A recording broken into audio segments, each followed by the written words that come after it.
They're your responsibility now.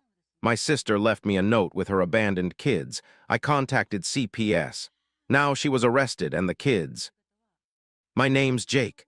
I'm 28 and I work at an insurance company in the city. It's not a glamorous job, but it pays the bills and keeps me busy. I'm doing okay now, own a small apartment, have my own car, and I'm not really in debt. But things weren't always like this. Growing up, I was the responsible one. While my friends were out partying or hanging out with their families, I was in my room studying, trying to make my parents proud. But they never seemed to notice, at least not in the way I wanted them to. My sister Amber was always the golden child. Everything she did was amazing. She got a C in a class. It's okay, she tried her best. Dropped out of college. Not everyone is cut out for school. Got married at 19. Such a beautiful young love. Meanwhile, there I was, busting my ass to get straight A's, working part-time jobs to save up for college, and hoping just once that my parents would recognize what I was doing. But no matter how hard I worked, it was always about Amber. It didn't take me long to realize that I wasn't going to get the same attention, the same praise, no matter what I did. So I kept my head down and kept pushing. I wasn't looking for approval anymore. I just wanted to get out of that house and make something of myself. I wanted to prove to myself that I could do it without needing them. The first big milestone came when I got my acceptance letter to college. I'd worked my ass off to get a partial scholarship to study business, and my grandma on my dad's side had left me a little bit of money for school. It wasn't much, but it would have been enough to cover the rest of my tuition. It was everything I'd worked for, everything I'd dreamed of. So I ran home that day, heart pounding in excitement. I thought maybe this time, maybe now, my parents would finally see me, finally be proud of me. But when I walked in, my mom was sitting on the couch scrolling through her phone, barely looking up. My dad was slouched in his chair, barely paying attention. I felt my chest tighten as I held up the letter. "Look, I got in. I'm going to college." My mom glanced at it. "That's nice, honey," she said, distracted by her phone. That was it. That was all I got. I couldn't even process it before my dad turned off the TV and sat up straighter. I knew that tone in his voice. It was never a good sign. "We need to talk about your college fund," he said, and I froze. The excitement drained out of me like air from a balloon. "What about it?" I asked, my heart starting to race. "Well," he started, not looking at me, "we had to use that money for something else." I felt like the floor had dropped out from under me. "What do you mean? That money was for my education. Grandma left it to me for this." He didn't meet my eyes. "Amber's wedding is coming up and we had to spend it on that. Weddings are expensive, you know." I just stared at him, trying to wrap my mind around it. They had taken my college fund, the money Grandma saved specifically for me, and spent it on Amber's second wedding. I couldn't believe it. She was getting married for the second time, and they were willing to spend my future on her wedding. I couldn't hold it back. I started yelling, asking how they could do this to me, how they could prioritize Amber over my future. My mom tried to defend herself, saying I was being selfish. "You should be happy for Amber. She needs our support." I snapped. "I've spent my whole life trying to make you proud, and this is what I get. You take my future to pay for Amber's second wedding." My voice cracked, and I was shaking with anger. My dad sat there, silent, like he always did when things got messy. He never defended me, he just sat back, uncomfortable with conflict. So I did what I needed to do. I packed my bags that night, took whatever I could fit in my car, and drove away. I didn't know where I was going, but I knew I couldn't stay there. I drove to my Aunt Rachel's place. She was my mom's sister, but my parents barely talked to her because she wasn't afraid to call them out on their bullshit. She'd always treated me with respect, unlike my parents, who never seemed to care. After graduation, I finally started getting my life together. I got a job at a decent insurance firm, found a place of my own, and honestly, life started to look up. Things were moving in the right direction. But there was one thing I never really dealt with, my family. I hadn't talked to my parents in 8 years, and Amber, she hadn't even tried to reach out to me. I was just gone. Then, after all the silence, I got a call from Aunt Rachel on Christmas Eve. She said my parents showed up at her house. I didn't want to answer, but I did. "They're here, Jake. They want to talk to you," Aunt Rachel said. "They say it's about Amber." Of course, it was about Amber. It always was. I knew they would eventually come crawling back when they needed something from me. But this time, I wasn't sure I could handle it. I told Aunt Rachel I'd be over, and I didn't want to meet them at this time. When I arrived at Aunt Rachel's house, I immediately knew something was off. There were too many coats hanging by the door, too many shoes, and I could hear my mom's laugh, too loud, too familiar. I froze in the doorway. Amber's voice. My heart sank. They were here, sitting in Aunt Rachel's living room like it was just another holiday get-together. I didn't even know how to process it. 8 years of silence, and now they were here, acting like we were just picking up where we left off. I could feel my stomach twist. My mom rushed toward me, arms open wide. "Jake, you look so good." I stepped back, avoiding the hug. "What are you doing here?" The words came out before I could stop them. "It's Christmas, sweetheart," she said like it was a simple answer. "Family should be together." Family, the word felt hollow coming from her lips. After everything they'd done, after everything I'd been through, they still thought that showing up unannounced and demanding my help was okay. I turned to Aunt Rachel, who was standing in the background looking helpless. I knew she was trying to hold it all together, but she had no control over what my parents had done. She stepped forward, looking apologetic. "They just showed up an hour ago. I tried to call, but your phone—" "Well, I tried. They insisted they had to talk to you, and you know how your mom gets when she wants something." I looked over at Amber, who was sitting with her kids. She barely acknowledged me. She didn't care. And then I saw it, my mom, my dad, acting like this was normal, like everything was fine. After all these years, they just showed up. They didn't care about the years I spent trying to get their attention, trying to be the perfect son. Now they wanted my help. "What do you want?" I asked, feeling the cold rush of anger mix with the confusion in my chest.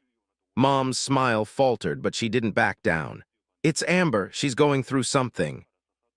I didn't even let her finish. I already knew where this was going. "Amber, again, what now?" I could feel the anger bubbling up. I didn't even care who heard it. "Amber needs help. She's been through some changes lately," Mom continued with that same rehearsed line. "Her marriage is falling apart again. We need your help, Jake." I froze. "What kind of help?" "Amber's kids need a place to stay for a while," Dad's voice interrupted. He was sitting in the same armchair he always sat in, his hands clasped together like he was trying to look serious. But there was no real authority in his voice. "You've got a good life now, a stable life." "Stable?" I snapped. "You mean I'm the fallback option?" Amber didn't even look at me. She was busy playing with her kids, ignoring the whole situation. It was like she didn't even care what was going on. I could feel the heat in my face as I tried to hold it together. "Just take them in, Jake," Mom insisted. "They need a home right now. Amber needs time. She's been through a lot."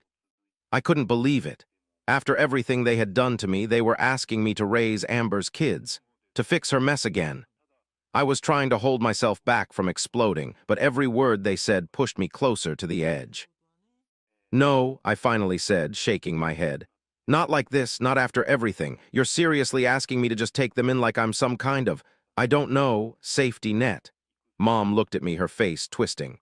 "You should want to help." "I don't want to help you anymore," I said, more harshly than I meant to. "I'm not doing this. You can't just waltz back in after 8 years and expect me to fix your mess, fix Amber's mess. It's not my responsibility anymore." I felt like the walls were closing in. I was so angry, so hurt. But there was a part of me that still wanted to help, to fix everything. It wasn't just about Amber anymore, it was about those kids. They didn't deserve to be dragged into this mess, but I wasn't sure if I could be the one to fix it. I wasn't prepared to take on Amber's problems. I walked into the kitchen, needing to clear my head. I felt suffocated by it all. Everything that had happened in the past, everything that still haunted me, felt like it was crashing down on me at that moment. The emotional breaking point hit when I walked back into the living room. Amber wasn't there, but what I saw made my stomach drop. A note, casually placed on the coffee table. "They're your responsibility now." Amber. She had left her kids with me, just like that. She had walked away from her own children, abandoned them without a second thought. I was furious, shaking with rage, but I didn't let it show. I could feel the anger rising in my chest, burning my throat. The tears threatened to spill, but I refused to let myself break down in front of everyone. Amber had done this. Amber had put me in this position. I didn't ask for this. I turned to look at Ben and Lisa. They were sitting there, frozen, looking at me with those wide, frightened eyes. Ben was quiet, his face full of uncertainty. Lisa, on the other hand, was clinging to me with small, trembling hands. I didn't know what to say to them, but I had to say something. "It's going to be okay," I said, though I wasn't sure if I was trying to convince them or myself. They were so young, but they'd already seen too much. No kid should have to endure what they'd been through. What kind of mother just abandons her kids like that? She had always been this way, always looking for the next easy escape, never considering anyone else. And now, she was gone, off living her life while her kids were left in my hands, her last option. I could hear my parents in the other room. They hadn't followed me yet, probably giving me some space to deal with everything. I didn't want to hear their excuses. I knew what they'd say. "She's under a lot of stress," they'd argue, or worse, she didn't know what she was doing. I knew Amber had made a choice just like she always had, and I wasn't about to let her drag me down again. I looked down at Ben, who still hadn't said a word. He looked so resigned, like he had grown used to this, used to being the one who had to hold things together. My heart broke a little for him. "Ben," I said softly, crouching down to meet his eyes, "it's not your job to take care of your sister. I'm here now. You don't have to worry about her anymore." He looked up at me, his eyes filled with a flicker of hope that quickly faded as he nodded quietly. I could tell that he didn't fully trust me yet. He didn't trust anyone. It was going to take time, but I was determined to be the one who proved to him that he could trust again, that this wasn't just another false promise. I handed her Amber's note. "She left them," I said flatly, still trying to process what had just happened. Aunt Rachel was stunned, unable to believe what I was saying. "She really left them?" she asked, her voice laced with disbelief. I didn't know where to start. Amber had left them with nothing, no plan, no food, no support. She had disappeared, and here I was trying to figure out how to care for two kids who had just been thrown into this mess. I felt completely out of my depth. But there was one thing I knew for sure. I wasn't going to let them go back to Amber. I couldn't. Aunt Rachel must have seen the look on my face because she stepped forward, her voice calm and steady. "Jake," she said gently, "you don't have to do this alone. We'll figure it out together." Her words hit me harder than I expected. In that moment, I realized that no matter how messed up everything had gotten, no matter how much Amber had screwed everything up, I was the one who had to step up. The first few days after Amber dropped off her kids were a complete blur.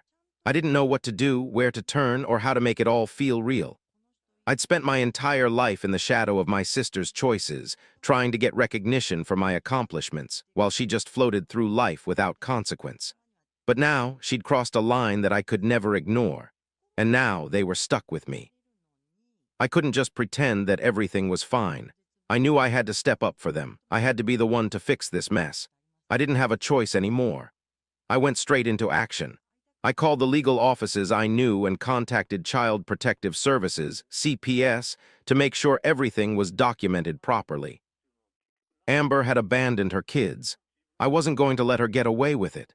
I gathered all the evidence, the security footage, the note she left, the fact that she hadn't made any attempt to contact her children for days. CPS moved quickly.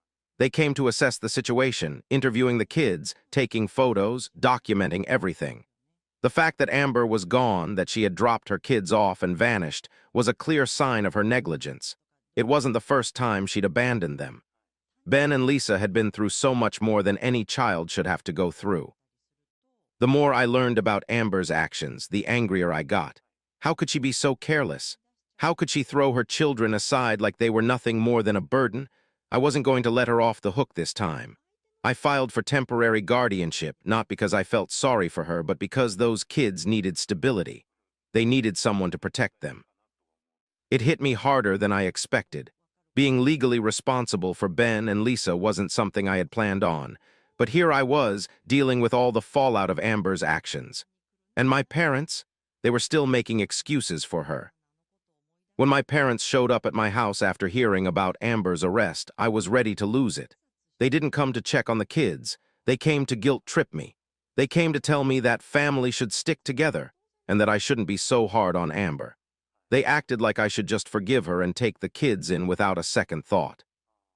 "Jake, you've always been the strong one," my dad said. "You've always been the one who could handle everything. You can't just turn your back on your sister now." I had to swallow my anger. My parents still didn't get it. They were still excusing Amber's behavior. And now, after all these years of neglect, they expected me to pick up the pieces. "No, Dad," I said firmly. "This is the last time I'm cleaning up her mess." Amber wasn't my responsibility anymore. I had spent my whole life trying to please them, trying to be the son they could be proud of. But this was different. It wasn't just about me anymore. It was about Ben and Lisa, and I wasn't going to let them down. I made it clear to my parents that I was not going to let Amber get away with abandoning her children. I wasn't going to sweep this under the rug like they had done with her other mistakes. I filed the legal paperwork for custody, and I contacted CPS about their next steps. Amber's fate was sealed. The legal consequences she faced were unavoidable. CPS had already started their investigation, and they were pulling no punches. Child abandonment, neglect, and endangerment, those were the charges she was facing. Amber tried to reach out to me a few times, sending messages full of excuses and self-pity. She texted me about how tough things had been for her and how sorry she was. But she never once mentioned her kids. She didn't ask about how Ben and Lisa were doing or how they were adjusting to this new life. I didn't respond. When Amber was arrested in Las Vegas and brought back to face the charges, I realized something. She was never going to change. She had always been selfish, always looking for ways to escape responsibility. The woman who had once been my sister was now a stranger to me. She wasn't the person I grew up with. She wasn't the person who could be counted on to take care of her own children. I kept my focus on the kids. They needed stability, so I worked with CPS to ensure that they got the proper care and legal protection. I filed for full guardianship, and the court granted it. The judge agreed that Amber was unfit to care for them, and they placed her kids under my care temporarily. The court also set a psychological evaluation for Amber. She had to undergo therapy and parenting classes if she ever wanted the chance to get her kids back. But it wasn't looking good. And I knew deep down that, even if she did try, it would never be enough. 6 months later, things started to settle. Ben and Lisa were finally adjusting to their new lives. They were in therapy, and I made sure they were enrolled in school. I never imagined I'd be a father figure to them, but I knew I had to be. I had to be the one they could depend on. Amber's trial went on, and she eventually pled guilty to child abandonment and neglect. She was sentenced to 18 months in prison with the possibility of parole after 12 months. The judge also terminated her parental rights. It was a hard pill to swallow, knowing that Amber would never be a mother to them again, but it was the only way they could have a future without the constant threat of being abandoned again. My parents tried to get in touch. They apologized, but their apologies felt empty. They tried to say they understood what I had gone through, but they didn't. They never would. Amber was always the golden child, the one they protected, the one they excused. The weeks following Amber's sentencing were quiet, almost unnervingly so. It felt like everything had settled, and for the first time in years I could breathe. But that quiet also gave me space to think, really think, about everything that had happened. The kids were still adjusting. Ben was starting to smile again, which felt like a small victory in itself. He was so serious all the time, too cautious for a 7-year-old. He wasn't the carefree kid I had hoped he would be, but slowly we were finding our rhythm. I made sure they were in therapy, and I made a point to be present. I wasn't about to repeat the mistakes of my past. I wasn't going to make them feel like their lives were being held together by strings. I didn't know where life would take us, but for the first time in a long time, I was okay with that. I wasn't looking for an apology from my parents. I didn't need them to suddenly realize the damage they had done. I had moved on from that.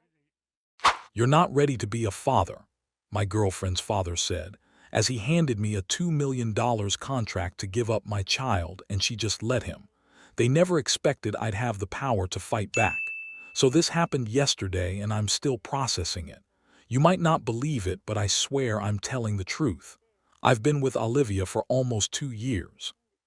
She comes from what people call old money. Her family's been wealthy for generations. mansion in Connecticut, country club memberships, the whole deal. I'm a tech entrepreneur, built my startup from nothing after growing up middle class in Ohio. We're in the middle of Series B funding rounds right now, some promising meetings with big-name VCs, but you know how these things go. Here's the thing, Olivia never made me feel inferior about money. She's sweet, loves my ambition, always supported my company. Her parents, though, different story. They've been cold since day one. Polite, but you could feel the judgment radiating off them. Oh, how entrepreneurial when I talk about my business. 2 months ago, Olivia told me she's pregnant. I was over the moon. I immediately started talking engagement, marriage, the whole future. She seemed happy but mentioned wanting to tell her parents together. That meeting was yesterday. Her dad, Richard, had me come to his office downtown. Olivia was supposed to be there but got held up, suspicious but whatever. Richard cut straight to it. Ryan, we know about the pregnancy. This is unfortunate timing.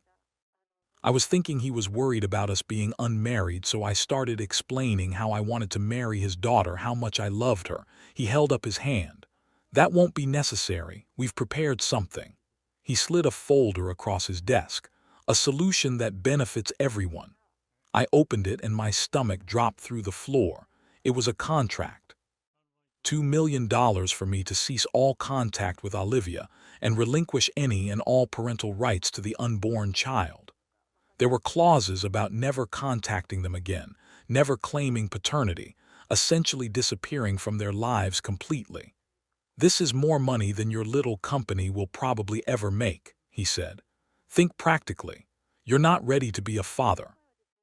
This child deserves stability, proper upbringing, the best schools. I couldn't breathe. I stood up so fast I knocked over my chair. Are you insane? This is my child we're talking about.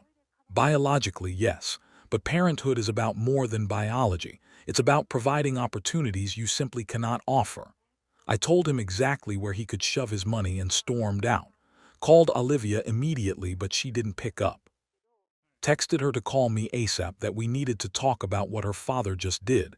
She finally called this morning. Her voice was thin, reedy, like she was holding back tears. Ryan, maybe we should consider what's best for everyone. My heart shattered. Olivia, he tried to buy me off, to buy our child away from me. How is that what's best? My family knows about these things.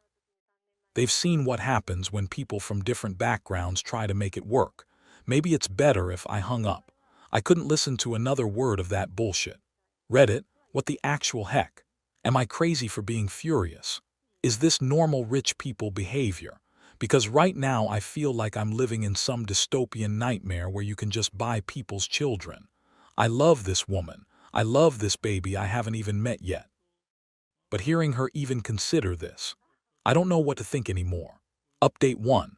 Posted 2 weeks ago, so after my last post, I went radio silent with Olivia. Needed space to think, plus honestly her suggesting I should consider selling my parental rights felt like a knife in the chest. I love this woman, but how do you even come back from that? 3 days of silence, then yesterday morning there was knocking at my apartment door. I thought maybe it was Olivia coming to apologize, fight for us something. Nope. It was her mother, Margaret, in full country club armor, Chanel suit, pearls, the works. Ryan, we need to talk. I almost didn't let her in, but curiosity won. She sat on my couch like it might give her a disease, looking around my apartment with barely concealed disgust. I lived in a nice place in Brooklyn, not a mansion, but definitely not a dump. Didn't matter to her. I understand Richard's approach was perhaps too direct, she started, but you must understand our position. Olivia is our only daughter. We've spent her entire life ensuring she has every advantage. I tried to stay calm, but my hands were already shaking. And you think I can't provide for my own child? Provide? She laughed, actually laughed. Ryan, dear, providing isn't just about money. It's about legacy, connections, opening doors. My daughter's child could have access to the finest education, meet the right people, never want for anything. Our child, I correct her, and I want those things too, but not at the cost of having a father. That's when her mask slipped completely. A father? You think working 18-hour days building some little tech company makes you father material? The manipulation was textbook. Every word was calculated to make me feel inadequate. Olivia is fragile right now, she continued. This pregnancy wasn't planned, she's scared, and having you around making promises you can't keep is only making things worse. Where is she? Why isn't she here having this conversation? She's resting. The stress of all this isn't good for the baby. That hit me like a punch. They were using the pregnancy itself as a weapon. Here's what's going to happen, Margaret said, pulling out another envelope. We've revised the offer, $3 million, clean break. Olivia gets the support she needs, the baby gets every advantage, and you get to continue building your career without the burden of premature parenthood. $3 million. They'd raised it by $1 million after I said no. The burden? My child isn't a burden. The fact that you think parenthood is something you can price out shows exactly why I'd never take your money. Don't be naive, Ryan. How exactly do you plan to support a child? Your company is hemorrhaging money based on the financials we've seen. Your apartment lease is month to month. You have no family money to fall back on. Wait, hold up. How the hell do you know about my lease, my company's finances? She doesn't even blink. We do our due diligence. You're asking to be part of our family, permanently connected to our daughter and grandchild. Of course, we investigated. They'd been digging into my life, my business, probably my credit score. I felt violated, exposed, and something finally snapped inside me. Get out. My voice was dead calm. Get out of my home and don't ever come back. Ryan, be reasonable, get out. She left, but not before dropping the final bomb. Olivia asked me to tell you she needs space. Don't contact her for a while. I called Olivia immediately after Margaret left, straight to voicemail, texted her. No response. Called again an hour later. Her phone was off. Days have passed since, and I still haven't been able to reach her. These people are systematically isolating me from my own girlfriend and unborn child. They're treating me like a problem to be solved rather than a human being. But here's what's killing me most. Olivia is letting them. I get that she's pregnant and scared, but at what point does someone you love stand up for you? I can't eat, can't sleep. My business partner keeps asking if I'm okay because I'm making mistakes I never make. There's some potentially huge news coming for the company, but I can barely think straight with all this family drama. This is destroying me, but I won't give up on my child. I can't. Edit, to everyone asking about lawyers, already called one. Meeting tomorrow. Update 2, posted 1 week ago, so after update 1, I met with a lawyer. She was incredible. Apparently this situation isn't as rare as you'd think among wealthy families. Her advice, document everything, don't sign anything, and prepare for them to escalate. She was right about the escalation part.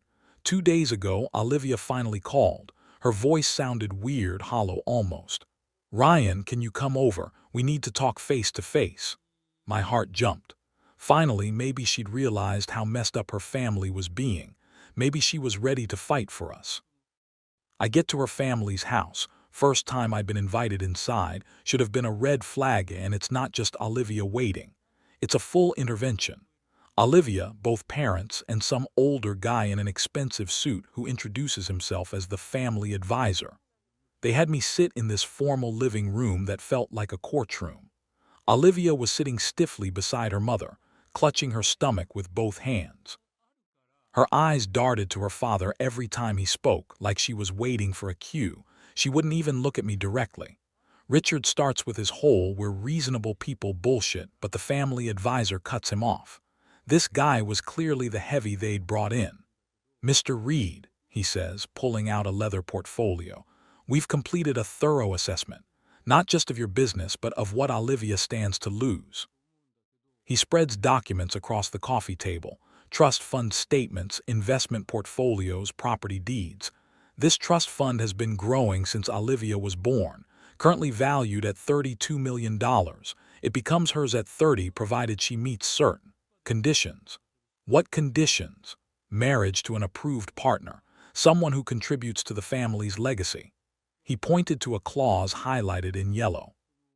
Any relationship deemed detrimental to family interests results in immediate forfeiture of all trust benefits. Your company has 18 months of runway, maybe less. The market for your product is saturated. Without significant additional investment which your team hasn't been able to secure, bankruptcy is inevitable. My blood went cold. So they weren't just manipulating Olivia. They were financially kidnapping her and our kids. Because here's the thing, he wasn't entirely wrong about the challenges. All startups face uncertainty, and yeah, we'd been looking for Series B funding. But the way he presented it, like my life was already over. We're offering you an exit strategy, the advisor continues. 4 million now. You can pay off your debts, maybe start fresh somewhere else. So they'd gone up again. And what about my child? I asked. The child will have everything they need: stability, security, opportunity. Will they know who their father is? Silence.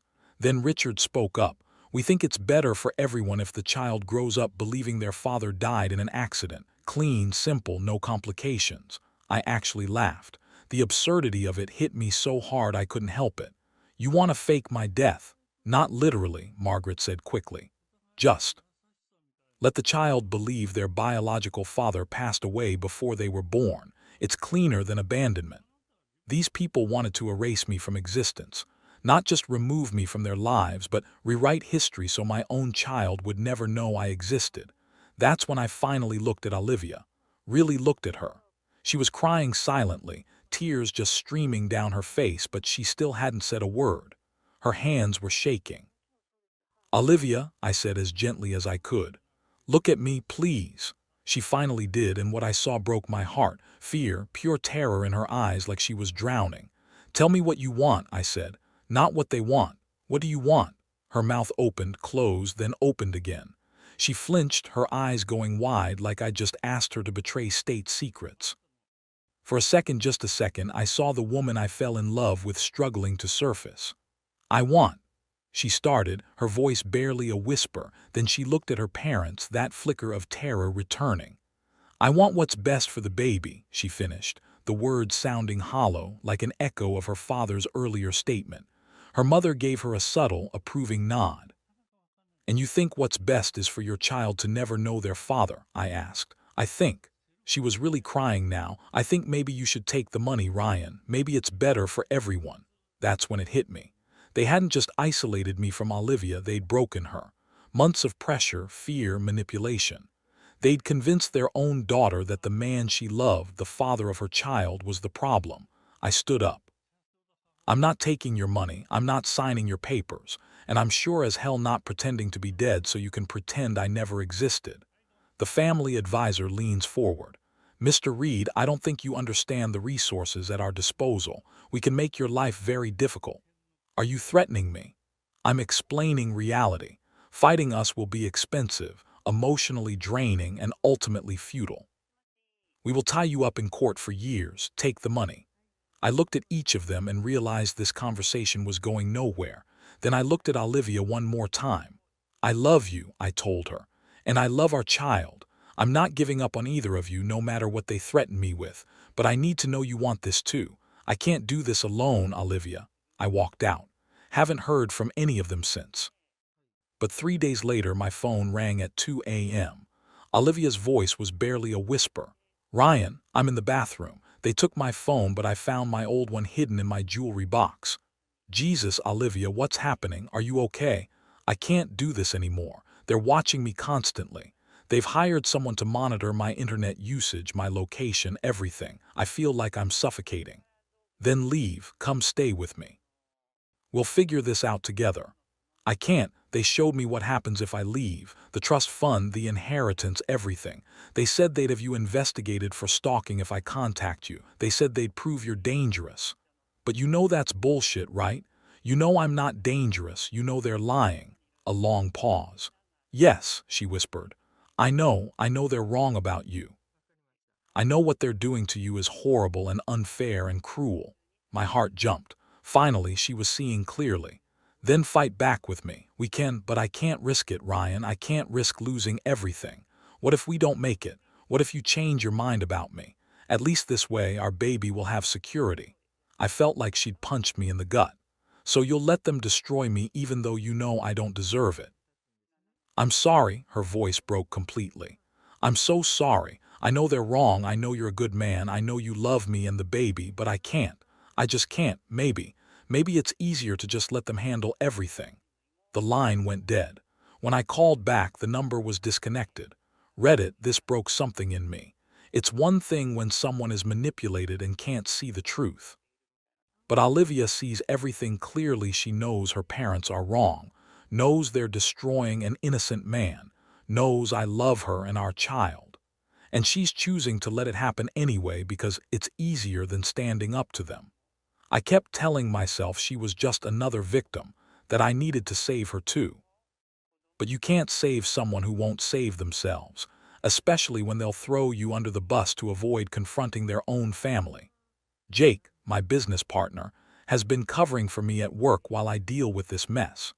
We're supposed to hear back from Andreessen Horowitz about our Series B this week. The timing couldn't be worse. 3 months of negotiations and due diligence, and now I can barely function. But Jake says the partners seemed really interested in our last presentation. Something about disruptive potential and scalable architecture. Honestly, I've been too distracted to get my hopes up. Edit. To everyone asking why Olivia is so passive, imagine being 28, pregnant, financially dependent on people who have controlled your entire life, and having them tell you the man you love is going to ruin everything. That's psychological abuse 101. Final update, posted 3 days ago, so where I left off, I hadn't heard from Olivia or her family in over a week. My lawyer was preparing for a custody battle. I was barely sleeping, and honestly I was starting to wonder if I'd ever see my child. Then Monday happened. I'm in my office around 9 a.m. when Jake comes running in with his laptop. Dude, you need to see this. Now. TechCrunch had just published an article. Stealth mode startup Reed Technologies lands $50 M Series B led by Andreessen Horowitz. The deal we'd been negotiating for months had finally closed. The same deal that family advisor said would never happen because my company was failing. $50 million, with a company valuation that put my personal stake at around $30 million. Jake's grinning like an idiot. We did it, man. We actually did it. But I couldn't even celebrate. All I could think about was how Olivia's family had spent weeks telling me I was a failure, that I couldn't provide for my child, while this deal was literally being finalized. The article went viral in tech circles. By noon, my phone was blowing up with congratulations, interview requests, investor calls. And then I got a call from a number I recognized. Richard. Ryan, his voice was completely different, warm, friendly, like we were old buddies. Congratulations on your incredible success. I always knew you had it in you. I hung up without saying a word. 20 minutes later, Margaret called. When I didn't answer, she left a voicemail. Ryan, dear, there's been some terrible misunderstandings. We'd love to have you over for dinner to discuss the future. As a family. As a family. After weeks of trying to buy me off and erase me from existence, I didn't respond. Instead, I called my lawyer. They've shown you exactly who they are, she said. Document this reversal, save every message, every call log. This proves they never cared about you as a person or father, only your net worth. Yesterday, Olivia finally called me herself. Her voice was eager, desperate almost. Ryan, we need to talk. In person. Everything's changed. What's changed, Olivia? Did your family suddenly develop souls? That's not fair. They realize they misjudged you. They want to make things right. They want to make things right. I almost laughed out loud as I repeated her words. 3 weeks ago, your father tried to pay me to pretend to be dead to my own child. Now that I'm worth something on paper, suddenly I'm father material. She went quiet for a long time. It's not about the money. It's entirely about the money. If TechCrunch hadn't published that article, you'd still be letting your family treat me like garbage. I was scared, Ryan. I didn't know what to do. They showed me the trust documents, the family constitution from 1887, 5 generations of preserved wealth, and I could lose it all. You knew exactly what to do. You chose them over us. Over me, over our child, over the future we planned together. You don't understand. Her voice grew desperate. It's not just my inheritance. They can restructure the trust so our children inherit directly, bypassing me entirely. They'd control everything, schools, activities, values. I'd have no say in raising my own kids unless I follow their rules. So you'd rather sell me out than fight for our family, I thought. I hoped if I went along with it, maybe they'd change their minds. Maybe if I showed them I was still their good daughter, they'd accept you eventually. And now that I'm wealthy enough for their approval, another long silence.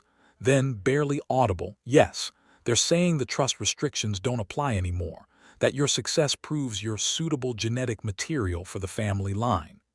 Jesus Christ, Olivia, do you hear yourself? Suitable genetic material. I know how it sounds, but Ryan, we could have everything now. The trust, the family support, no more fighting. At least she was honest. Olivia, I said as gently as I could, I loved you. I loved the woman I thought you were. But that woman would have fought for us when her family tried to buy me off. That woman wouldn't have suggested I should consider abandoning my child for money. I can be that woman again. No, you can't, because that woman never existed. You showed me who you really are when the pressure was on. You're your parents' daughter through and through. She started crying. What about our baby? Our baby deserves a father who won't be treated like a second-class citizen based on his bank account. I'll fight for custody and I'll win because I actually give a shit about being a parent regardless of what anyone else thinks I can provide. You can't take my baby away from me. I'm not taking anything. I'm just not going to let your family control when and how I'm allowed to be a father. I hung up and immediately blocked her number. This morning, I woke up to a black town car parked outside my apartment. Richard had driven here himself.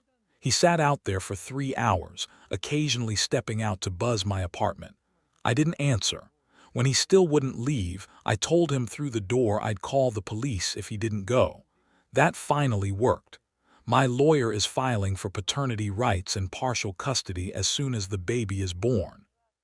She says given their documented attempts at parental alienation, plus their sudden reversal when my financial situation changed, we have an incredibly strong case. The money from my company means I can afford the best legal team, private investigators, whatever it takes. The irony isn't lost on me.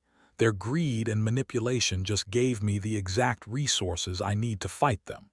Reddit, I'm not celebrating yet because this is far from over.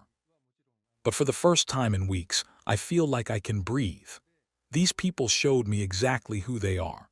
The kind of people who judge worth by net worth, who think love can be bought and sold, who would rather destroy their daughter's happiness than admit they were wrong. My child deserves better than growing up in that toxic environment. And now, I have the means to make sure that doesn't happen. My child is going to know their father loves them enough to fight the whole damn world if necessary. Edit. For everyone asking if I feel bad about Olivia, yes, I do. I think she's a victim of her family's manipulation too. But being a victim doesn't excuse enabling abuse, especially when it affects your child. And to everyone telling me to give her another chance, would you trust someone who suggested you abandon your kid for money? Because I sure as hell can't. Either way, thanks for keeping me sane through all this, Reddit. I'll update after the baby's born and the custody stuff gets sorted out. You're choosing her over me? My girlfriend asked when I adopted my sister. I choose to be the person I need to be, I replied. Then I left her right away. The moment I saw the police car in my driveway, I knew. Something inside me broke, shattered like glass hitting concrete. I stood frozen on my front lawn, keys still in hand, grocery bags forgotten at my feet. 2 officers, solemn faces, hats in hands. My parents were gone just like that. A rainy night, a truck driver who fell asleep, an instant that changed everything. Lucy was in the backseat, my little sister. Somehow she survived with only scratches and bruises on her small body. But the wounds you can't see are always the deepest. She hadn't spoken since the accident, not a single word. At 11 years old, Lucy became an orphan, and I, at 26, became her guardian. I wasn't ready. Nobody is ready for something like this. But life doesn't ask if you're prepared before it breaks you apart and puts you back together differently. The funeral was a blur of black clothes and murmured condolences. Hands touching my shoulder. Voices saying how sorry they were, how tragic, how unfair. As if I didn't know that already. As if I needed reminding. Lucy stood beside me, small hand clutching mine so tightly it hurt. Her eyes dry. Her face was blank. She hadn't cried once since it happened. The doctors said it was a shock, that the tears would come eventually, that grief follows its own timeline. Melissa, my girlfriend of 3 years, stood on my other side. Her hand is warm in mine, steady. We'd been living together for almost 2 years in our small 2-bedroom apartment. The second bedroom was her home office. "We'll make this work," she whispered against my shoulder as we watched the twin caskets lower into the ground. I believed her then. The first night after the funeral, reality set in. Lucy moved in with us, her small suitcase, her stuffed elephant she'd had since she was 3, the silence that followed her like a shadow. I cleared out Melissa's office in a frenzy, moved her desk into our bedroom corner, tried to make the small room feel welcoming for Lucy, bought colorful bedding, put up fairy lights, arranged her few belongings carefully, but nothing could make this situation normal. Nothing could make it feel like home. That night, Lucy screamed in her sleep, a primal, gut-wrenching sound that cut through the darkness. I rushed to her side, held her until the trembling stopped. Melissa watched from the doorway, her face unreadable in the darkness. Days turned into weeks.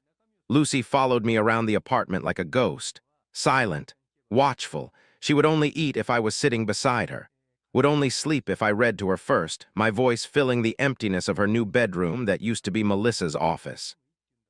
I took family leave from work, postponed the promotion I'd been working toward for 2 years, put my life on pause to become the parent I never expected to be. There were moments of unexpected tenderness. Lucy helped me fold laundry, her small hands carefully matching socks. The way she'd curl up next to me on the couch during movie nights, her head against my shoulder. The notes she'd leave on my pillow, never words, just drawings. Her way of communicating when her voice failed her. Melissa tried. I have to believe she really tried. She bought Lucy new clothes, set up therapy appointments, researched trauma in children, but I could feel her pulling away. Small things at first, coming home late from work, spending weekends with friends, the space between us in bed growing wider each night. 1 month after the funeral, I found Melissa staring out the kitchen window, coffee gone cold in her hands. Lucy was still asleep. "I didn't sign up for this," she said. No anger in her voice, just flat resignation. My chest tightened. "She's my sister. And you're doing the right thing." She turned to face me. "But this isn't what we planned. This isn't our life anymore, Jason. It's yours and Lucy's." "You're saying you want out." The words tasted bitter. "I'm saying I don't know if I can do this." Her eyes filled with tears. "I'm 25. I'm not ready to be a mother. She needs stability right now. She needs us." My voice broke on the last word. Melissa crossed the kitchen, wrapped her arms around me. I breathed in her familiar scent, suddenly afraid it would be the last time. "I just need to adjust," she said against my chest. "We all do. Give me time." I wanted to believe her, needed to believe her. The next few weeks, Melissa made an effort. She took Lucy shopping for school supplies, sat with us during movie nights, tried to draw Lucy out of her shell with questions about books and music, but Lucy remained silent, watching Melissa with wary eyes. The therapist said it would take time, that Lucy's silence was her way of processing trauma, that we needed to be patient, but patience was wearing thin in our cramped apartment. Mornings became a choreographed dance of 3 people trying not to step on each other's toes. Lucy needed help getting ready for school. Melissa needed space to prepare for work. I needed coffee to function after nights spent soothing Lucy's nightmares. Melissa's work calls started coming during dinner, urgent projects that needed immediate attention, weekend retreats that couldn't be missed. Small irritations grew into arguments after Lucy went to bed. "I can't live like this forever," Melissa whispered harshly one night. "She follows you everywhere. She stares at me like I'm an intruder. She's traumatized," I defended. "She lost everything." "And what about what we've lost?" Her eyes flashed. "Your promotion, my office, our privacy, our life." "This is our life now," I said firmly. "Lucy isn't going anywhere." Melissa's face hardened. "Maybe I am." My heart dropped to my stomach. "What are you saying?" "I'm saying," she took a deep breath, "have you considered other options, your aunt in Chicago, foster care until you're more established?" The suggestion hit like a physical blow. She's not a package to be redirected, Melissa. She's my sister. She needs more than we can give her right now. No, my voice came out stronger than I expected. That's not an option. The argument ended there, but the tension remained, hanging between us like storm clouds. That night, Melissa slept on the couch. I lay awake, listening to Lucy's soft breathing from the monitor I'd set up, wondering how everything had fallen apart so quickly. The morning brought rain against the windows, gray light filtering through the blinds. I made breakfast while Lucy sat at the counter, watching me with those solemn eyes. Melissa appeared in the doorway, looking tired, defeated. "I'm sorry," she said, voice thick with unshed tears. "I shouldn't have said those things." I nodded, not trusting myself to speak. Relief that she wasn't leaving. Anger that she'd even suggested sending Lucy away. Fear that this was just the beginning of our problems. For a while, things improved. Melissa cut back her hours at work, started cooking dinner with Lucy sitting quietly at the counter, bought books on childhood trauma. It felt like maybe, just maybe, we could stitch our broken plans back together into something new. We celebrated Lucy's 12th birthday with homemade cake and a trip to the zoo. A normal family outing, or at least our best approximation of one. Lucy didn't speak, but she smiled when we saw the penguins. A real smile that reached her eyes. I caught it on camera, printed it, framed it. A reminder that healing was possible, that she was still in there beneath the trauma. Then came Lucy's first day of school. The principal called me at noon. Lucy had locked herself in a bathroom stall, refusing to come out. By the time I arrived, she was curled up on the nurse's cot, eyes wide with fear. I called Melissa, who said she was in an important meeting and couldn't get away. The drive home was silent. Lucy staring out the window, me gripping the steering wheel too tightly. I knew this day would be hard, had prepared as best I could, but nothing had worked. Another failure in a growing list. That night, after Lucy finally fell asleep, exhausted from the day's emotions, Melissa and I faced each other across the living room. "This isn't working," she said quietly. "It's been one bad day," I countered. "The therapist said there would be setbacks. It's not just today." She twisted her hands together. "It's everything. I'm trying, Jason. I really am, but I don't know if I can do this." "Do what? Be there for me? For us?" The anger rose suddenly, surprising me with its intensity. "Be a parent," she shot back. "I'm not ready for this. We were supposed to travel, focus on our careers, maybe have kids someday, years from now. Life doesn't always go according to plan, but we get to choose how we respond," she insisted. "You're choosing Lucy, I understand that, but what about choosing us, our future?" "Lucy is my future," I said firmly. "At least for now." Melissa stared at me for a long moment. "Then where does that leave me?" I had no answer. That weekend, Melissa went to visit her parents, said she needed space to think. Lucy and I spent Saturday at the park, feeding ducks. She still didn't speak, but I caught the ghost of a smile when a duckling took bread directly from her small hand. It felt like victory. Sunday evening, Melissa returned. Something had shifted in her eyes, resolved. "I talked to my parents," she said, setting her overnight bag by the door. "They think we should all move into their house for a while. They have plenty of room. Mom can help Lucy while we're at work." The suggestion blindsided me. Move to Hartford? What about Lucy's therapy, her school, the routine we've been building? We can find new doctors, better schools. Melissa took my hands. Think about it, more support, more space, financial help. "Your parents barely know Lucy," I protested, "and they've never really approved of me. How is that environment going to help her heal?" "They're willing to try," Melissa insisted. "They want to help us." "Help you, you mean?" I pulled my hands away. "This is about what's easier for you, not what's best for Lucy." Melissa's expression hardened. "That's not fair. I'm trying to find solutions."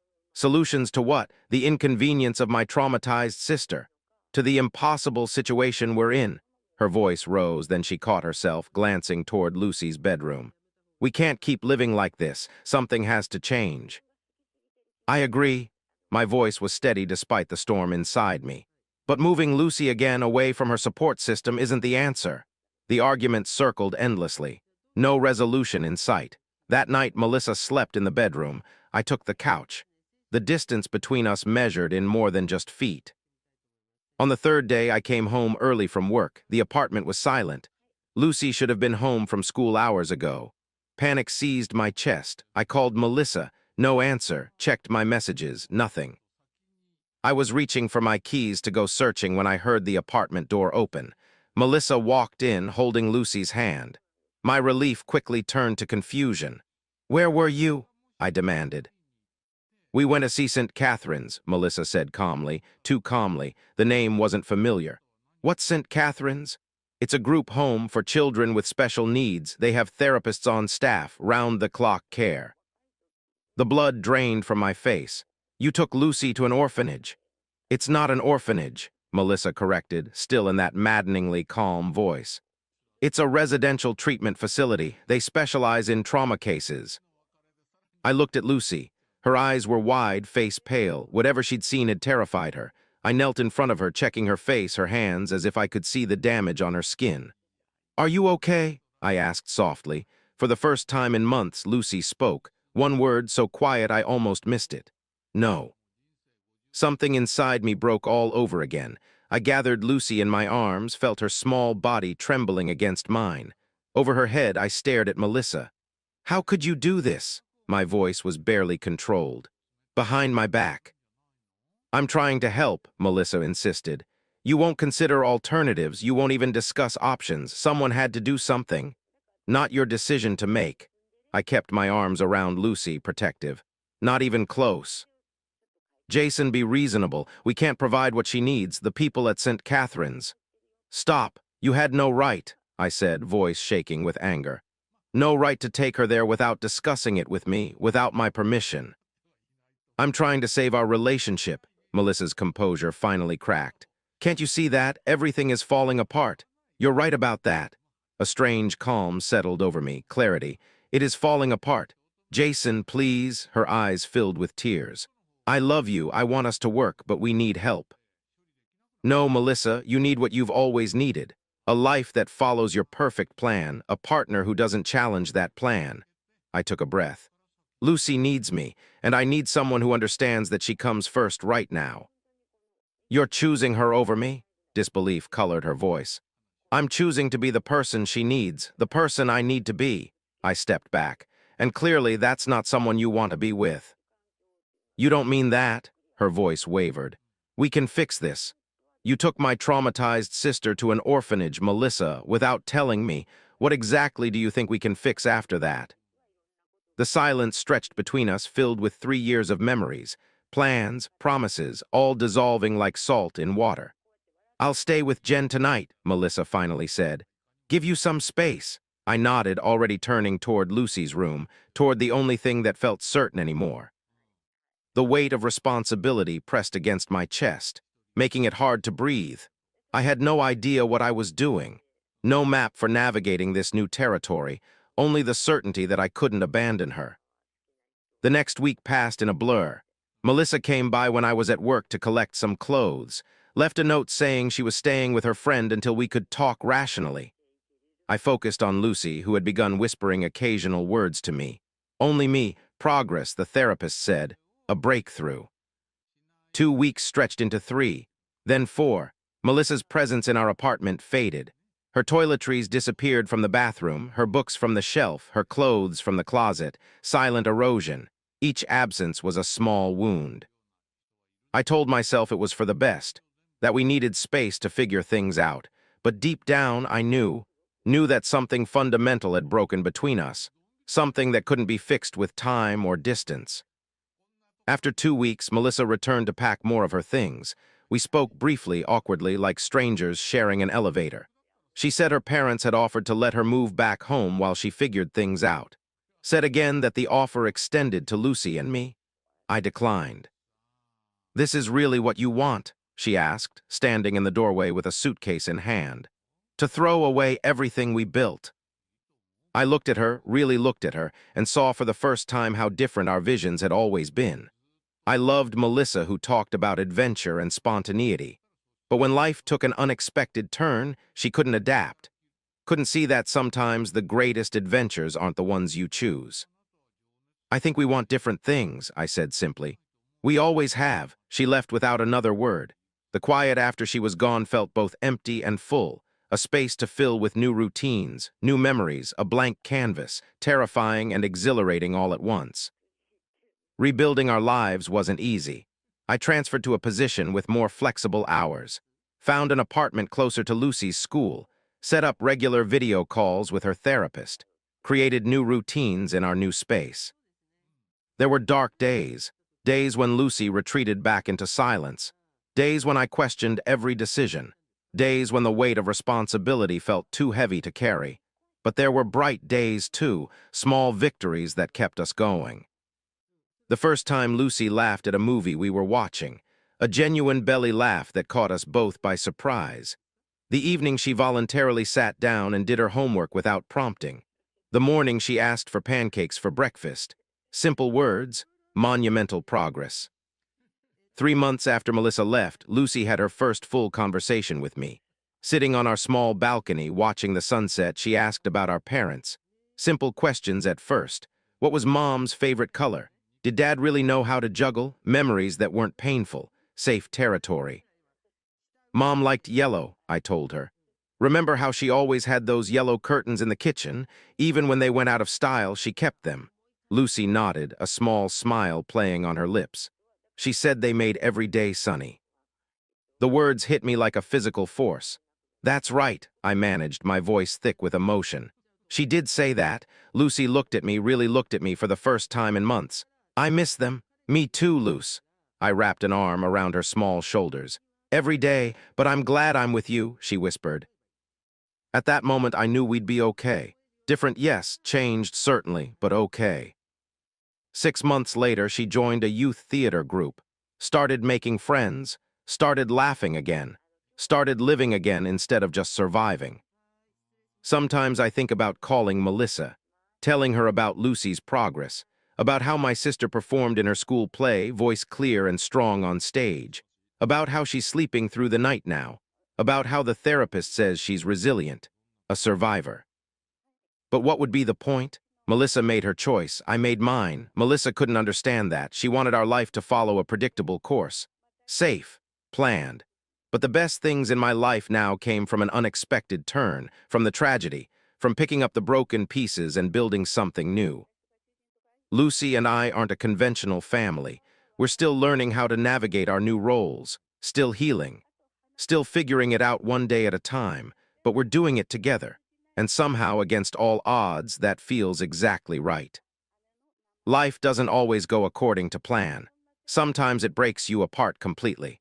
But in the breaking, in the rebuilding, you discover strengths you never knew existed. Parts of yourself that had been dormant, waiting for the moment when they'd be needed most. I never planned to be my sister's guardian. Never imagined I'd be raising a child at 26. Never thought I'd lose the woman I believed I'd marry. But in the unplanned moments, in the chaos and pain and fear, I found my true north. And for that, despite everything, I'm grateful.